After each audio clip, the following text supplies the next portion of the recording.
पापा कहना भी ठीक से नहीं सीखा था, जिस मासूम ने अभी पापा कहना भी ठीक से नहीं सीखा था, उसकी किस्मत ने उससे पिता का साया छीन लिया। अस्पताल की दीवारों में आज इंसानियत रोती रह गई।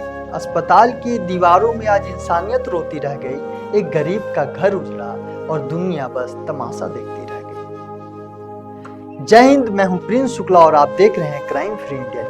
जरा सोचिए, अगर किसी पिता का जवान बेटा इस दुनिया से चला जाए तो उस पिता पर क्या बीतेगी, क्या गुजरेगी। और जो इस दुनिया में आया था वो तो चला गया, लेकिन उसके नन्हे मुन्ने बच्चे और उसकी पत्नी पर क्या बीतेगी। या वह नन्हे मुन्ने बच्चे प्यारे से जो बच्चा है, उसकी क्या गलती थी, बस यही कि उस दुनिया में आ गया। वह अभी से ठीक से धरती पे खड़ा भी नहीं हुआ था अच्छे तरीके से। पापा शब्द बोलना भी नहीं सीखा था, बोलने ही वाला था, तभी उसके इस दुनिया ने उसके पापा को छीन लिया। आखिर इस नन्हे मुन्ने प्यारे मासूम से बच्चे का क्या गलती थी? दुनिया ने इस बच्चे को क्यों सजा दिया? या पल, ये भावुक पल जब अस्पताल में आप देखते हैं तो आपका सीना, उनकी चीख पुकार, उस बच्चे का चीख पुकार, उसकी पत्नी का चीख पुकार, मृतक का, उनके माता पिता का चीख पुकार आपके सीने को चीर देता। वह पल देखकर आप रो पड़ते। यह भावुक पल नजारा सबके सीने को चीर दिया। अपने जितने भी वहां लोग थे, उस बच्चे की रोने की आवाज से, दर्द से अपने आंसू रोक नहीं पाए। जो भी यह नजारा देखा अस्पताल में, वो सब रोने लगे।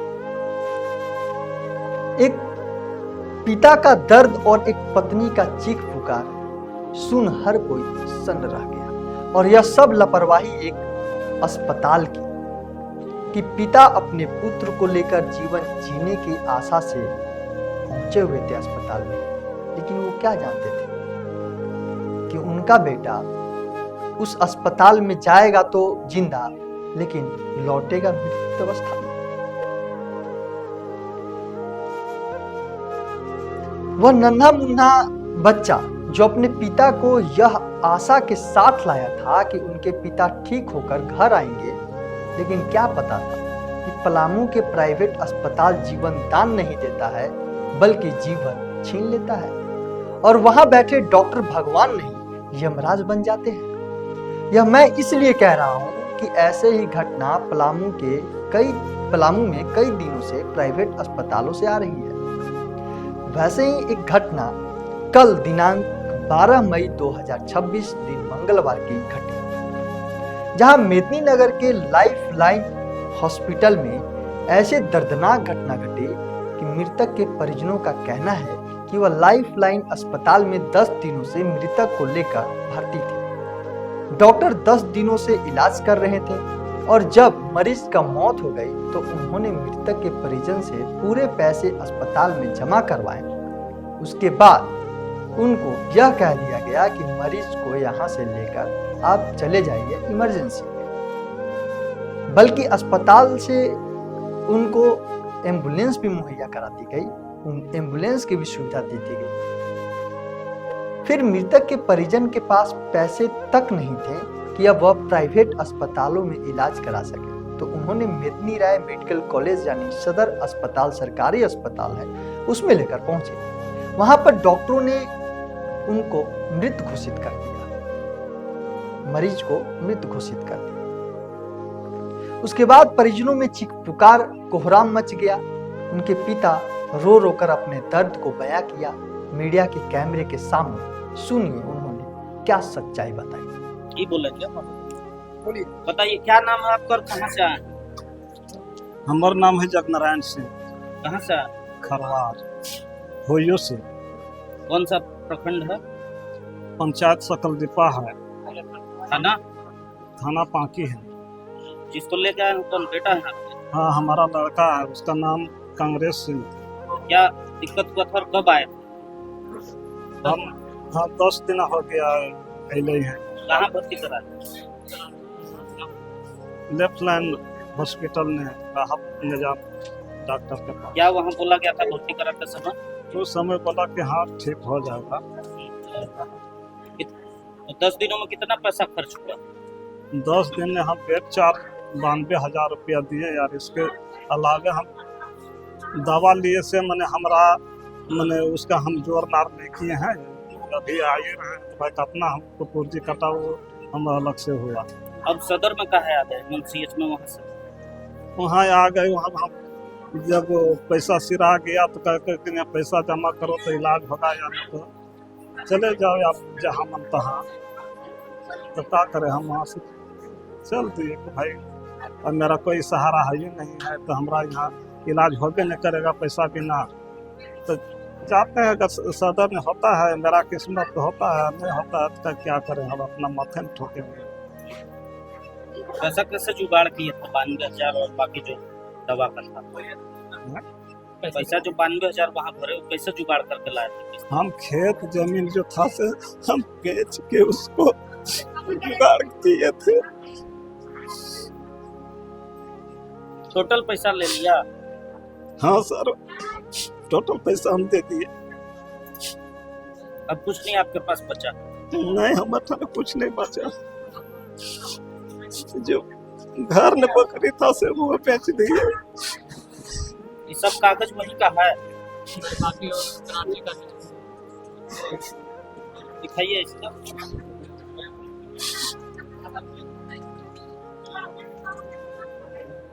कितना उम्र हो रहा था बेटा का? 30 साल।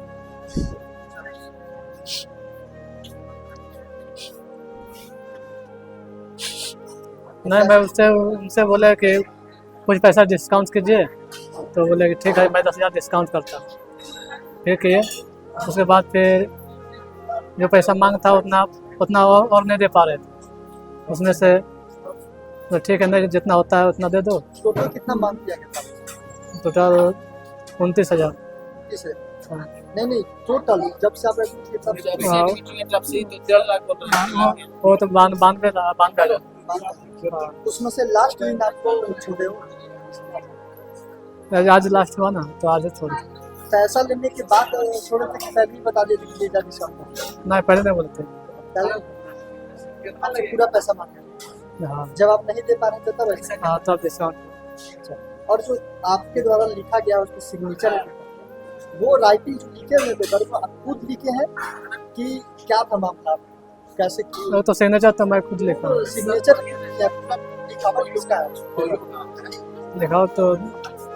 और जब मृतक के पिता से बातचीत करने के बाद, उनके परिवार से बातचीत करने के बाद, उनके दर्द को जानने के बाद, जो उन्होंने अस्पताल पे आरोप लगाया, डॉक्टरों पे आरोप लगाया, उस सच्चाई को पड़ताल करने के लिए क्राइम फ्री इंडिया न्यूज और भी मीडिया साथी थे, सभी मीडिया साथी के साथ वो अस्पताल में पहुंचा। पूरी पड़ताल करने के बाद जब अस्पताल पहुंचा, जहां पर मृतक को भर्ती कराया गया था, जहां इलाज चल रहा था 10 दिनों से, वहां के डॉक्टर से बात किया। डॉक्टर ने ऑन कैमरा आने से मना किया, ऑन कैमरा बात करने से मना किया। तो क्राइम फ्री इंडिया न्यूज और जितने भी वहां मौजूद साथ मीडिया साथी थे, वो सभी ने एक स्टिंग ऑपरेशन किया। तो एक पेशेंट का कांग्रेस कुमार सिंह नाम है उसका, और वो डेथ डिक्लेयर किया गया था उसको। तो उसने बताया कुछ इतना पर्ची रखा था लाइफलाइन का, तो उसकी ओर से ये कहा गया कि 10 दिन हम कभी भर्ती रहे लाइफलाइन में, और 92,000 का बेड चार्ज था, बाकी कुछ किसी में लग रहा था। सब पैसा दे दिया वो जो बताया सेकंड वर्जन सुनना है, जब तक इस यही सुनने तो आया है कुछ नहीं, उसका पैसा पूरा माफ किया गया है। और फिर किडनी उसकी दोनों फेलियर थी, हाँ, सब कुछ जाना है ना, एक वर्जन सुन के तो अब नहीं होता। इसीलिए तो हम लोग तो बिल्कुल उसका मेरे पास रिटर्न है, और उसका रिटर्न है कि हम पैसा देने का समर्थ हैं। उसका पैसा माफ किया गया, और उसको बोला गया कि अब ये पेशेंट तुम्हारा, चूंकि उसको पहला दिन भी ये बता दिया गया था उसका क्रेटिनिन 21 था, तो फिर मुश्किल। इसीलिए कोई चीज क्या नहीं बताया कि हम गए और लगता है वहाँ गए एकदम स्वस्थ हालत में अस्पताल में गए थे, अस्पताल में हमको भर्ती नहीं, ऐसे तो नहीं सकते। सर हम लोग तो इसलिए पैसे के हम आपको मतलब जो लोग हैं उनसे दिखवा देते हैं, ठीक है ना, आप जाके आप भी निश्चिंत हो जाइए।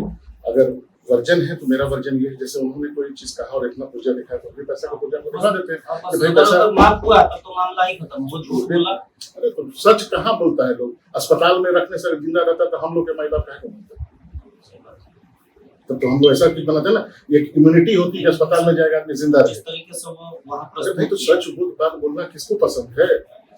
आधा से ज्यादा लोगों को यही लगता है जो डॉक्टर बोल रहा है सब झूठ ही बोल रहा है, इसीलिए हम लोग तो लिखवा के लिए उससे। ये होता तो सर हम लोग वहीं से खबर चला लेते, आपसे जानने क्यों आते? अगर आपसे अभी मुलाकात नहीं होती तो यही कम्युनिकेशन गैप हो जाता। क्या कम्युनिकेशन गैप होगा? आपको इसकी सत्यता जाननी तो है, आपको जाननी तो है, इसलिए ये एक मानहानि का चीज है ना। आप मेरे फिर यह पूरे पड़ताल करने के बाद, यानी दोनों तरफ से बात करने के बाद, फिर क्राइम फ्री इंडिया न्यूज की टीम पलामू जिले के उपायुक्त महोदय के पास पहुंचा। उनसे भी बातचीत किया, उन्होंने संज्ञान में लिया और सुनिए क्या कहा। इसकी जानकारी आपके माध्यम से मुझे मिली है, उसका आप एक एप्लीकेशन दे दें, उस पर कर देंगे। अब आपने सारी बातें सुनी खबर के माध्यम से, लेकिन अब कुछ सवाल मन में उठ रहे हैं, जहां की जनता के मन में उठ रहे यह सवाल कि चाहे कुछ भी हो जाए प्राइवेट अस्पतालों की स्थिति ऐसे ही बनी रहेगी क्यों? ये सवाल है। क्या सुधार होगा यहाँ के प्राइवेट अस्पतालों में? यह सब सारे सवाल जो है जनता के मन में उठ रहे हैं, कमेंट कर रहे थे जनता, और हालांकि मेरे मन में भी उठ रहे हैं कि क्या कब तक आखिरकार प्राइवेट अस्पतालों की स्थिति सुधरेगी, सरकारी अस्पतालों की स्थिति सुधरेगी? जो गरीब तबके के लोग हैं उनकी जान जाती रही है, अभी भी जा रही है प्राइवेट अस्पतालों के चक्कर में। क्या गरीब की जान की कोई कीमत नहीं है? उनके जान के साथ खेला जा रहा है। आखिर अमीर लोगों की जान प्राइवेट अस्पतालों में क्यों नहीं जाती है? उनके इलाज से इतने पैसे क्यों नहीं लिए जाते हैं? और जब अमीर के परिजनों का मृत्यु हो जाता है तो उनके पैसे क्यों लौटा दिए जाते हैं? उनसे अच्छा संबंध क्यों बनाया जाता है? और जब गरीब अस्पताल में आते हैं इलाज के लिए और मृत्यु हो जाती है तो उनसे सारे पैसे जमा करवाए जाते हैं, और जब नहीं रहता है तो छूट के नाम पे पेपर पे साइन करा के लिख दिया जाता है कि ये छूट दे दिया गया अस्पताल की तरफ से।